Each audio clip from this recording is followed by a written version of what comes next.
Olá, boa tarde. 3 de dezembro foi comemorado o Dia Internacional das Pessoas com Deficiência. Apesar dos avanços nos direitos, elas ainda enfrentam muitas dificuldades. No Jornal da Justiça, primeira edição de hoje, vamos falar dos avanços na legislação e os gargalos para dar efetividade às normas. Eu sou Rafaela Vivas e esse é um dos destaques do dia. Agora vamos aos demais. Eleições suplementares. Eleitores de cidades do Ceará, Goiás e São Paulo foram às urnas neste domingo. Superior Tribunal de Justiça valida intimação por edital em casos de infração ao meio ambiente. Em Mato Grosso, 30 pessoas privadas de liberdade fazem curso de ensino superior à distância em 5 comarcas do estado.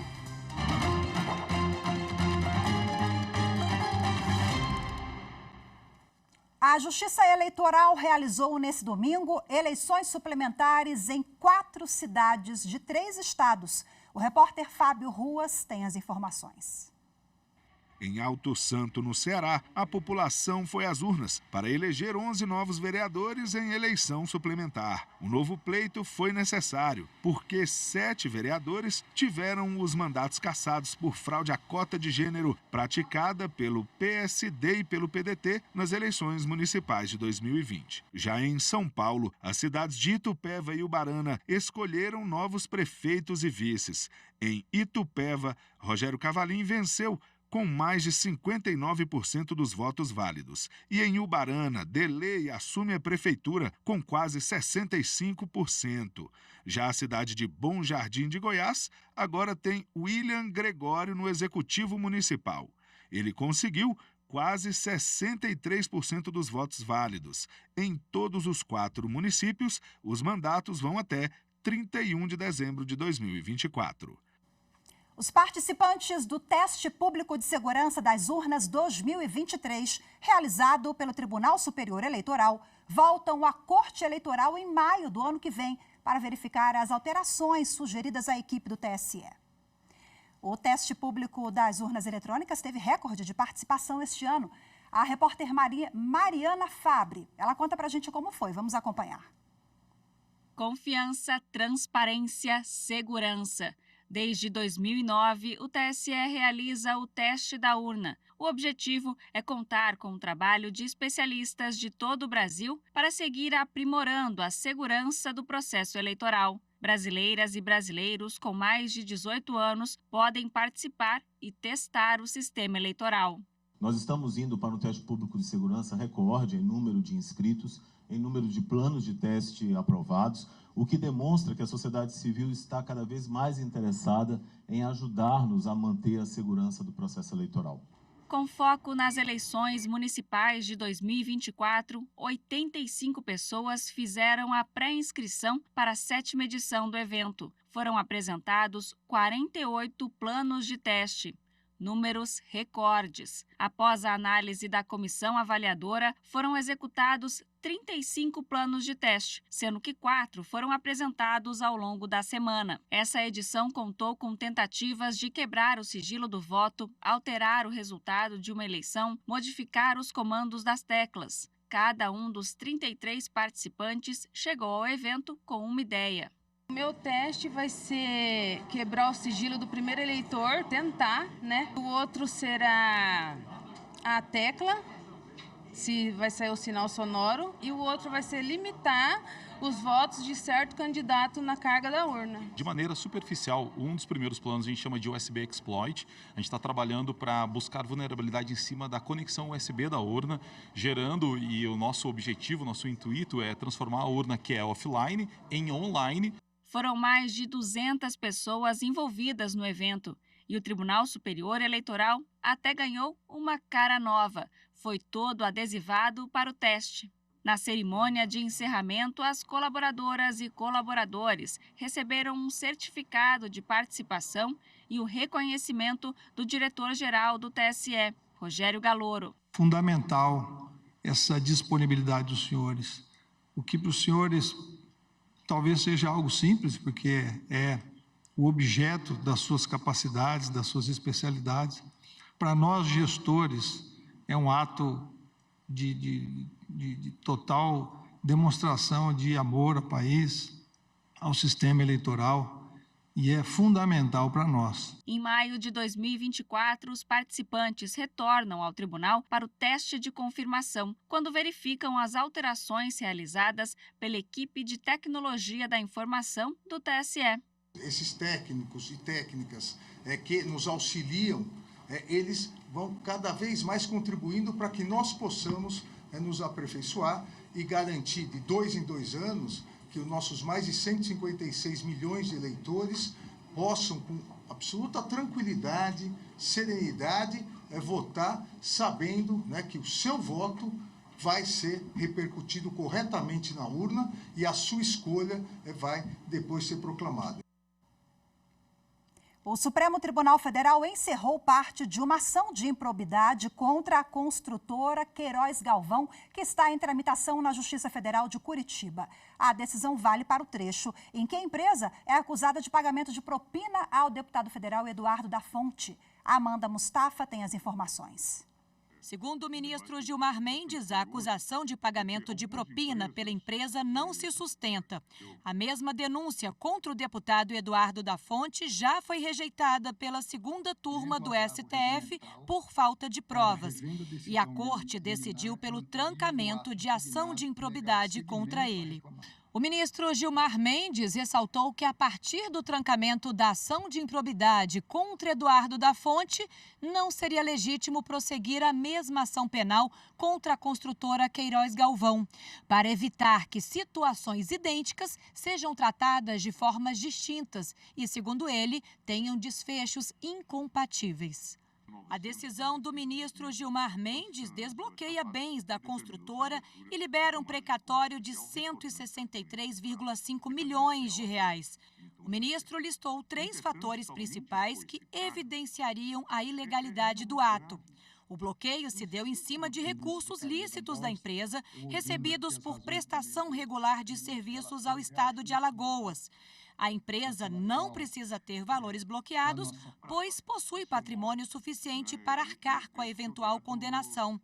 E o tempo de bloqueio dos ativos, que já dura 8 anos, o que contraria o devido processo legal e a duração razoável do processo. Nessa edição do podcast Supremo na Semana, um dos destaques é a votação em plenário virtual que invalidou alterações no regime constitucional de precatórios, implementadas em 2021 por emendas. O episódio também mostra a votação que validou o recolhimento do diferencial de alíquota do Imposto sobre Circulação de Mercadorias e Serviços, ICMS, a partir de 2022. A reportagem é de Bruno Silveira. No podcast, foi comentada a votação que os ministros do STF derrubaram, por maioria de votos, as alterações no regime de precatórios, feitas a partir de 2 emendas constitucionais em 2021. Uma delas estipulava um teto limite para o pagamento para este tipo de despesa. Com a decisão, o Supremo autorizou os pagamentos a partir desse ano, que estavam retidos para cumprir a meta fiscal, como explica o jornalista Mauro Burlamac, da SECOM do STF. Fala-se em bilhões aqui, né? Bilhões de reais a serem pagos, milhares ou milhões de pessoas para receber, inclusive Sim. O ministro fala, né? Até 2021, 2022 era justificável aquele teto porque era necessário para a saúde, assistência social, por conta daquela questão da pandemia. A partir daí, não. A partir daí, agora você está começando a ferir o direito individual da pessoa que tem direito a receber da União, e havendo uma limitação de pagamento, esse estoque vai continuar do mesmo jeito e crescendo, porque está sempre vindo decisão nova. O episódio 97 também destaca a decisão, votada em plenário, que validou o recolhimento do diferencial de alíquota do Imposto sobre Circulação de Mercadorias e Serviços, DIFAL, a partir de 2022. O DIFAL é utilizado para equilibrar a distribuição do imposto nas transações interestaduais, dividindo a cobrança entre o estado de origem e o estado consumidor. A consultora jurídica da Rádio e TV Justiça, Gisele Reis, esclarece que a decisão do Supremo reforça o que já estava previsto em lei. Não houve surpresa tributária com relação a essa lei complementar. Ela não criou um tributo, Não criou tributo, não aumentou a alíquota, ela não impactou o contribuinte. Só houve uma alteração de quem recebe o tributo, que no caso são os estados, uma redistribuição desses tributos. O podcast Supremo na Semana ainda destacou outros julgamentos, como o que considerou inconstitucional a exigência de período de carência para candidatos a cargos públicos que tenham se recuperado de doença grave tomem posse. A seguir, as dificuldades enfrentadas pelas pessoas com deficiência aqui no Brasil. Nós vamos falar sobre o que falta para dar efetividade à lei. Eu volto em instantes, fique com a gente.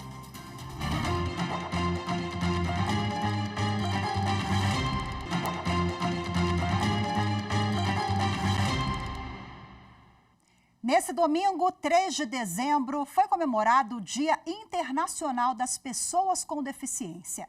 A data marca a importância de adotar medidas para a inclusão. Mas, apesar de avanços nas leis, essa parte da população brasileira ainda encontra muitas dificuldades. Acompanhe na reportagem de Bruno Silveira. Com apenas 9 anos, a pequena Jennifer Michele foi diagnosticada, no início do ano, com autismo, TDAH, que é o transtorno de déficit de atenção e hiperatividade e também distúrbio do processo auditivo.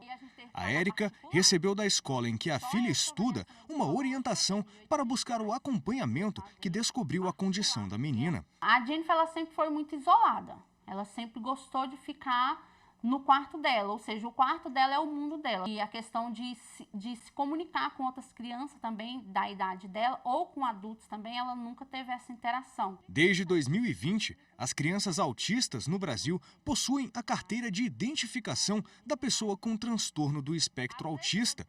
Instituída por lei, o documento permite prioridade de atendimento em serviços públicos e privados, na saúde, educação e assistência social.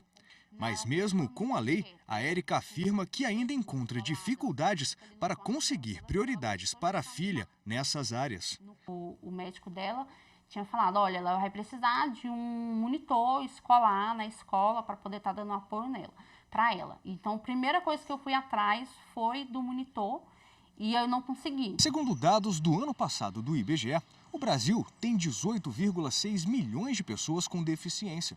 Isso representa 8,9% da população nacional, com idade a partir dos 2 anos. Desde 1992, em 3 de dezembro, é celebrado o Dia Internacional das Pessoas com Deficiência. A data foi instituída pela Organização das Nações Unidas para lembrar a importância de se adotar medidas que possam garantir a inclusão dessa parcela da sociedade. O Brasil conta com leis, além da que trata sobre o autismo, para proteger as pessoas com deficiência. A legislação trouxe avanços, mas há dificuldades para colocar as normas em prática. E agora, para repercutir esse tema, eu converso ao vivo de forma remota com o presidente da Comissão Especial de Defesa dos Direitos da Pessoa com Autismo da Ordem dos Advogados do Brasil, Dr. Emerson Damasceno. Seja bem-vindo. Muito boa tarde para o senhor. Muito boa tarde, obrigado pelo convite. É um prazer estar aqui falando com vocês. Prazer é todo nosso, doutor Emerson. Eu queria falar sobre os gargalos e as dificuldades enfrentadas no dia a dia. Nós temos inúmeras legislações e também avanços bem significativos nos últimos anos. Mas quais são os principais gargalos para dar efetividade às normas? Sem dúvida. A gente tem avanços como a própria Convenção Internacional da ONU, que foi subscrita, ratificada pelo Estado brasileiro ao nível de emenda constitucional, a Lei Brasileira de Inclusão, a Lei Berenice-Piana, que é a Política Nacional de Proteção à Pessoa Autista. Entretanto, entre o que está garantido na lei, legislação moderna como a nossa, e a realidade do dia a dia, ainda existe um gap, aí, um vazio muito grande. Então, isso é uma das principais preocupações que não só a OAB, através de suas comissões temáticas, como controle social, as instituições, o próprio Ministério Público, tem se preocupado bastante em garantir a efetivação dessa legislação que já existe. Bom, nós apresentamos na reportagem uma criança neurodivergente, tem autismo, e a mãe citou ali as dificuldades na escola, de acesso a políticas públicas. Na avaliação do senhor, o preconceito se torna mais evidente quando a deficiência não é evidente, não é vista ali pela sociedade, porque os neurodivergentes, o senhor é uma pessoa com autismo, também é cadeirante, observa isso na prática? Sem dúvida, eu sofri mais preconceito após ter recebido o diagnóstico tardio, né, já adulto, como uma pessoa neurodivergente, autista, do que em 10 anos como pessoa com deficiência que utiliza cadeira de rodas. O que é fato é que, como na reportagem nós observamos, o capacitismo ele é estrutural no nosso país. Capacitismo é o preconceito contra pessoas com deficiência, como se em função da deficiência fossem incapazes, fossem ineficientes, né? A gente sabe que não. A visão moderna hoje verifica que o estigma tem que ser feito em relação às barreiras que a sociedade cria, urbanísticas, barreiras ambientais, barreiras arquitetônicas, de transporte, comunicação, enfim, e não em relação às deficiências. O desafio maior, que eu diria especificamente da educação inclusiva, é que as pessoas percebam que ganha toda a sociedade quando você pratica a educação inclusiva no mesmo ambiente ali do ensino regular, para alunos e alunas com e sem deficiência. Ganham os alunos com deficiência, é óbvio, porque serão inseridas na sociedade de uma maneira legal e constitucional, mas ganham também alunos e alunas sem deficiência, porque desde o começo aprendem a viver com a diversidade. Isso é essencial para o desenvolvimento humano. A gente está falando aqui sobre uma mudança, uma barreira cultural, né, que nós enfrentamos o preconceito no dia a dia. Então, precisamos fomentar também campanhas, né, para inserir a sociedade e mostrar a importância, isso em todos os âmbitos, né, nas escolas, no nosso ambiente de trabalho, porque essa conscientização só vem por meio da educação, né, doutor Emerson?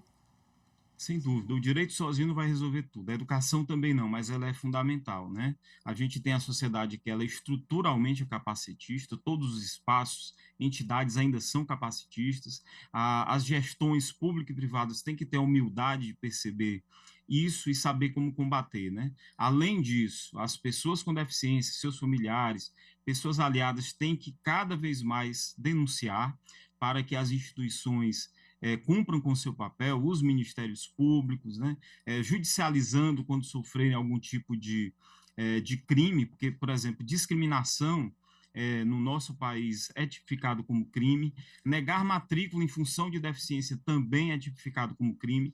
Então, essas instituições têm que ser provocadas, ministérios públicos, e tem que haver também uma sensibilidade maior do judiciário, para entender que, além das garantias formais, como tramitação prioritária de processo, o direito material em si, ele tem que ser muito sopesado, porque, obviamente, pessoas com deficiência, em função da secular exclusão e invisibilidade, sofrem muito mais do que pessoas sem deficiência por via de regra, né?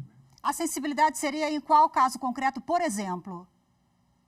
Olha, quando você tem denúncias de preconceito e discriminação em relação a pessoas com deficiência, você ver todo o aspecto que envolve aquela situação, responsabilizando as gestões privadas, gestões estaduais e, eventualmente, até mesmo no ponto de vista criminal também, se for configurado ali que houve um crime de discriminação. Infelizmente, não é só dessa forma, mas também dessa forma, com a punição exemplar de pessoas capacitistas, pessoas que discriminam alunos e alunas com deficiência por serem autistas, ou com deficiência intelectual, ou, enfim, ou outras deficiências. Através disso, a gente vai conseguir acelerar a inclusão, que ainda está longe de um cenário ideal. A gente tem que admitir isso também. Perfeito, doutor Emerson. Muito obrigada, viu, pelas informações, reflexões todas aqui conosco na TV Justiça. Boa tarde para o senhor. Até a próxima. Boa tarde, obrigado. A seguir, Superior Tribunal de Justiça valida intimação por edital em casos de multa por infração ao meio ambiente. As informações em instantes, voltamos já.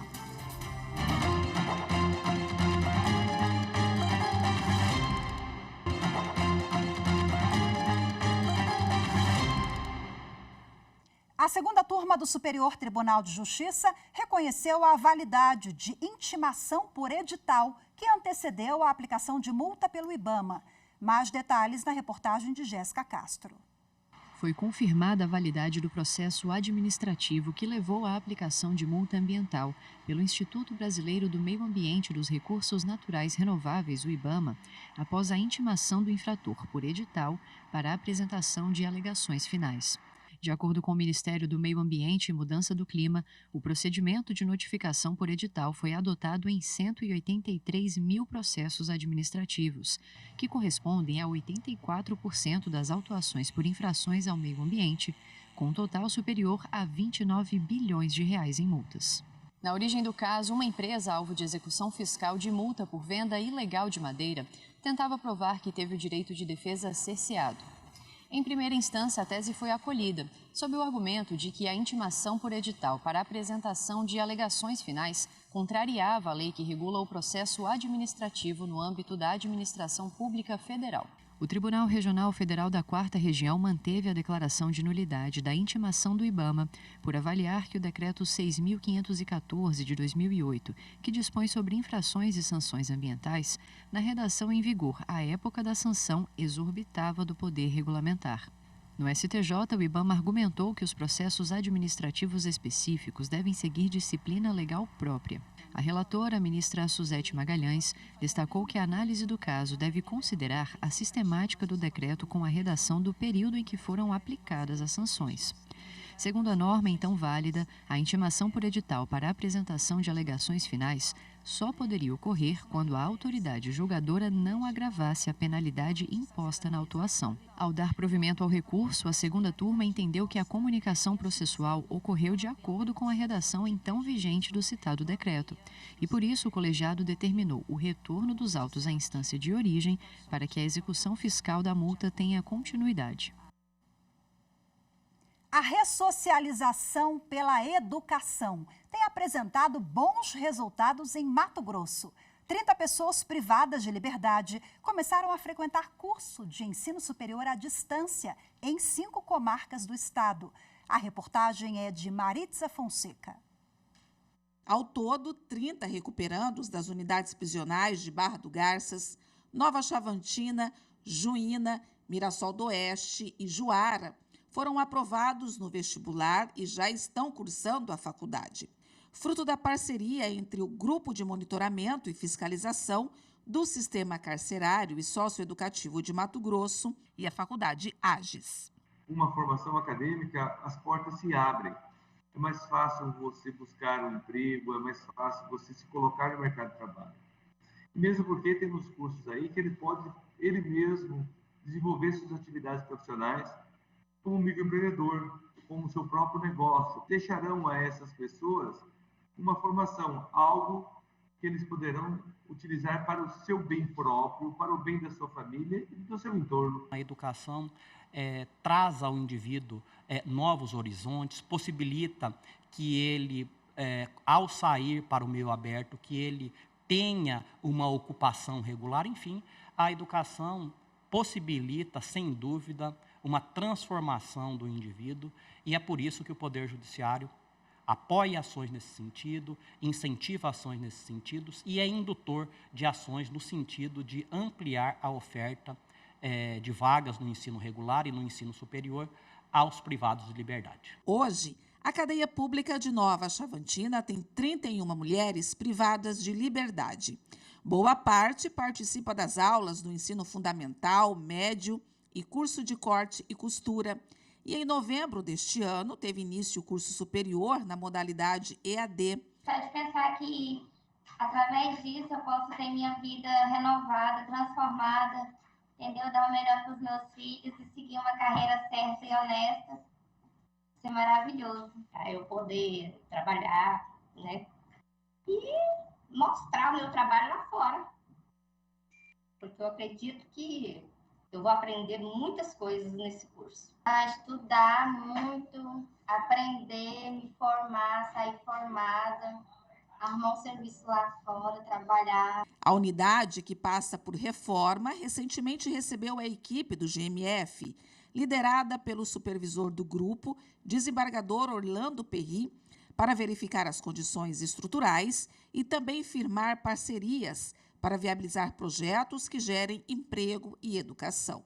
Se capacitando, abrindo a mente para as coisas boas que não estão relacionadas ao mundo do crime, elas vão conseguir ser pessoas, ter uma vida mais digna, estar mais próximo da família, porque a maioria, estando hoje no crime, eles se distanciam muito da família.